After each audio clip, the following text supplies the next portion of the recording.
అందరికీ నమస్తే అండి. నేను మీ జర్నలిస్ట్ శంకర్ని. తెలంగాణ రైతాంగము మన ముఖ్యమంత్రి రేవంత్ రెడ్డి గారికి ఒక వార్నింగ్ ఇస్తూ ఉన్నది.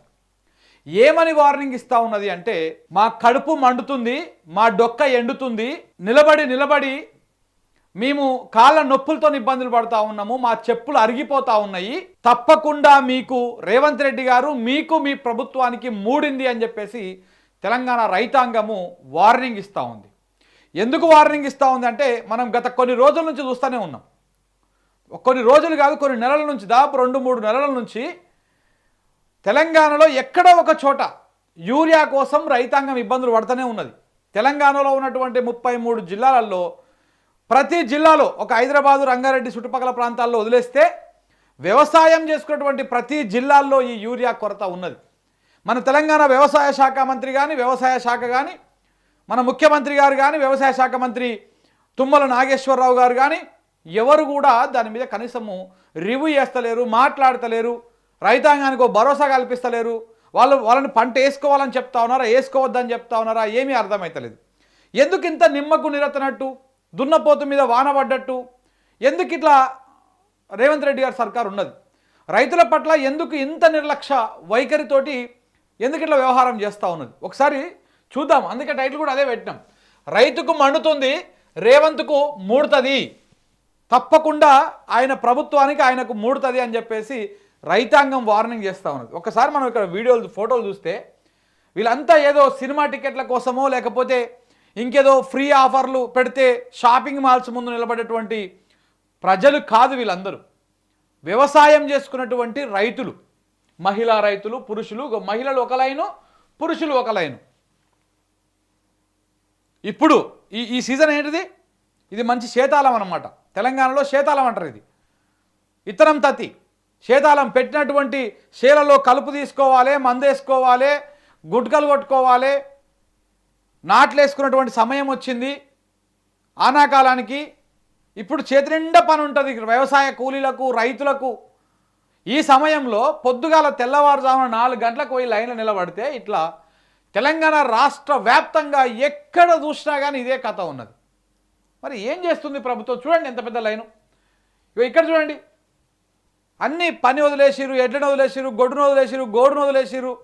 వాటికింత కట్టేసి మేతేయడం, వచ్చి ఈ యూరియా బస్తాల కోసం లైన్ నిలబడడం వచ్చి. ఇది ఏడా? ఇగో అమరచింత వనపర్తి జిల్లా, ముఖ్యమంత్రి గారి సొంత ఉమ్మడి జిల్లానే ఇది, పాలమూరు జిల్లానే. ఇగో తెలంగాణ మన పాలమూరు రైతులు. ఇగో ఇక్కడ కరీంనగర్, ఇది కరీంనగర్లో ప్రాథమిక వ్యవసాయ సహకార సంఘం గద్దపాక అంట, ఆ ఊర్లో ఉన్నటువంటి రైతుల గోస. ఇక చూడండి, ఇగో ఇది ఎక్కడ ఏడ చూసుకున్నా కానీ ఇలాంటి పరిస్థితులే కనపడతా ఉన్నాయి. ఇగో ఇంకొకటి మరీ దారుణమైనటువంటి పరిస్థితి, షాప్ ఓపెన్ చేయలే అంటే నాకు తెలిసి ఇది ఉదయం అన్నమాట, పొద్దుగాల తెల్లవారుజామున వచ్చినట్టుంది పెద్ద ఈ అవ్వ. ఇట్లా షాప్ ఓపెన్ చేయలే, అన్ని అప్పటికే పుస్తకాలు, పాస్బుక్లు అన్ని లైన్లో పెట్టిర్రు. షాపు ఎట్లా 8-9 గంటలకు 10 గంటలకు ఓపెన్ చేస్తారు. అప్పటిదాకా ఒక కునుకేదామని చెప్పేసి పాపం అక్కడ మట్టి నేల మీద అట్లనే పడుకున్నది ఆ అవ్వ. ఈ ప్రభుత్వానికి ఈ అవ్వను చూసన్నా కొంచెము బుద్ధి రావాలి.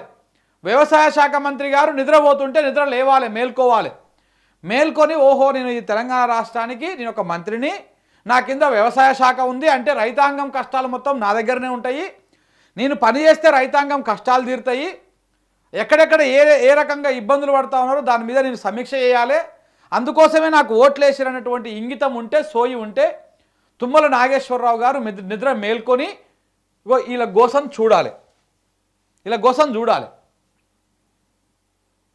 ఇంకేం చేస్తారండి మీరు? నిరుద్యోగులకు ఉద్యోగాలు ఇయ్యరు, రైతులకు కనీసం యూరియా చక్కగా ఇయ్యరు. సరే, రైతు రుణమాఫీ చేయలేదు, అది పక్కన పెడదాం. చేసిన కొన్ని అయినోళ్ళకి అయ్యింది, కానోళ్ళకి గానే కాలేదు. రైతు భరోసా అంటావా 3 సార్లు ఎగ్గొట్టి 4వసారి మమ అనిపించిర్రు. కనీసం ఇవి యూరియా కూడా చక్కగా ఇయ్యరా? కేంద్రంకి నేను ఏం పని కావాలన్నా కేంద్రానికే పోయి రావాలి అని చెప్పేసి మన రేవంత్ రెడ్డి గారు చెప్తూ ఉంటారు. గొప్ప మాటలు చెప్తూ ఉంటారు రేవంత్ రెడ్డి గారు. ఇప్పటికీ 50 సార్లు వేయొచ్చిండు. 20 నెలలు కాకముందుకే 50 సార్లు వేయించినటువంటి ఘనకార్యం, ఆ చరిత్ర, ఆ రికార్డు, ఆ గిన్నిస్ బుక్ రికార్డు మన రేవంత్ రెడ్డి గారి సొంతం. పోతున్నాడు వస్తున్నాడు కానీ ఒక ఊరియా బస్తా కూడా వేసుకొస్తాడు వస్తాయి విమానంలో. ఒక్క యూరియా బస్తా కూడా. పోనీ లేదా అంటే తెలంగాణకు వచ్చేటువంటి యూరియా బ్లాక్ మార్కెట్లకు పోతా ఉందంట రైతాంగం చెప్తా ఉంది. మరి ఇక మీరు ఏం చేస్తున్నట్టు? ఇదే కాదు, ఇంకా రైతులు ఒక దగ్గర వెరైటీగా నిరసన వ్యక్తం చేశారు. చూడండి, ఇగో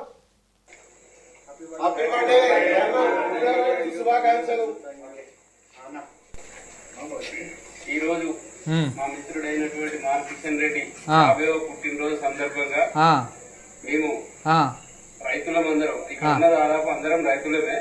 కాకపోతే యూరియా కొరత వల్ల ఇది ఒక గిఫ్ట్ నిరసన విధంగా తెలియజేస్తూ ఈ యూరియాను ఒక బస్తా ఒకరికి ఒకే బస్తా ఇస్తున్నారు కాబట్టి ఈ మార్ కిషన్ రెడ్డి అనే రైతుకు మేమందరం కలిపి ఒక యూరియా బస్తా బహుమతిగా ఇవ్వడం జరుగుతుంది. అర్థమైందా రేవంత్ రెడ్డి గారు? నిరసన ఏ రకంగా ఉందో చూడండి, నిరసన ఏ రకంగా ఉందో చూడండి. ఇది ఎక్కడ? ఇగో నేస్తమా అందుకో బహుమతి. ఆ బహుమతి ఏంటిది? రైతాంగం కూడా తన తోటి రైతులందరూ కలిసి ఒక రైతు, ఈ రైతు బర్త్డే అయితే ఆ బర్త్డే గిఫ్ట్ ఇచ్చిరంట. ఈ రైతులందరూ కలిసి ఆ యూరియా బస్త్రం ఎట్లా సంపాదించుకొచ్చారు, ఎన్ని లైన్లు నిలబడి, ఎన్ని రోజులు లైన్లో నిలబడి ఏదో రకంగా సంపాదించుకొచ్చి ఇప్పుడు యూరియా బస్ దొరకడమే అంత గగనం అయిపోయింది. బర్త్డే గిఫ్ట్ అంటే ఏమి ఇస్తారు? బేసిక్గా కొంచెం ఏదన్నా దాచిపెట్టుకునేదో గుర్తుండేదో ఇస్తారు. ఇప్పుడు యూరియా బస్తారే వాళ్ళకి చాలా వాల్యుబుల్ గిఫ్ట్ లెక్క కనపడతా ఉన్నది. ఇది ఎక్కడ? రాజన్న సిరిసిల్ల జిల్లా శాతరాజుపల్లి అనేటువంటి విలేజ్లో ఏం జరిగింది? రాజన్న సిరిసిల్ల జిల్లా ఏమ్లవాడ మున్సిపల్ పరిధిలోని శాతరాజుపల్లిలో శుక్రవారం రాత్రి రైతు మారు కిషన్ రెడ్డి పుట్టినరోజును పురస్కరించుకొని తోటి రైతులు స్నేహితులు కలిసి కేక్ కట్ చేసిరు. ప్రస్తుతం యూరియా కొరత ఉండడంతో కిషన్ రెడ్డి స్నేహితులు వినూత్నంగా యూరియా బస్తాను బహుమతిగా ఇచ్చిరు.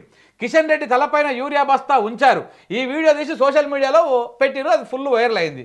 యూరియా కొరతను ప్రభుత్వం దృష్టికి తీసుకెళ్లేలా రైతులు వినూత్న నిరసన తెలపాలంటూ నెటిజన్లు కామెంట్లు పెడతా ఉన్నారంట. చూడండి ఏ రకంగా రైతాంగము ఎట్లా నిరసన వ్యక్తం చేస్తున్నదో ఒక్కసారి అర్థం చేసుకోండి. సో కాబట్టి రైతాంగం అర్థం చేసుకోవాలి ఎట్లా నడుస్తూ ఉంది, ఏ రకంగా తెలంగాణలో పరిపాలిస్తూ ఉన్నారు, యూరియా కొరత ఎట్లా ఉన్నది అనేది.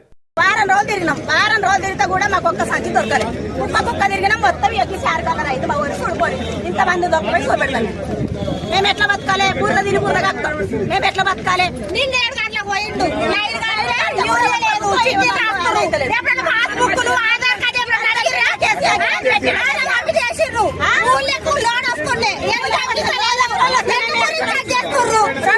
సంచి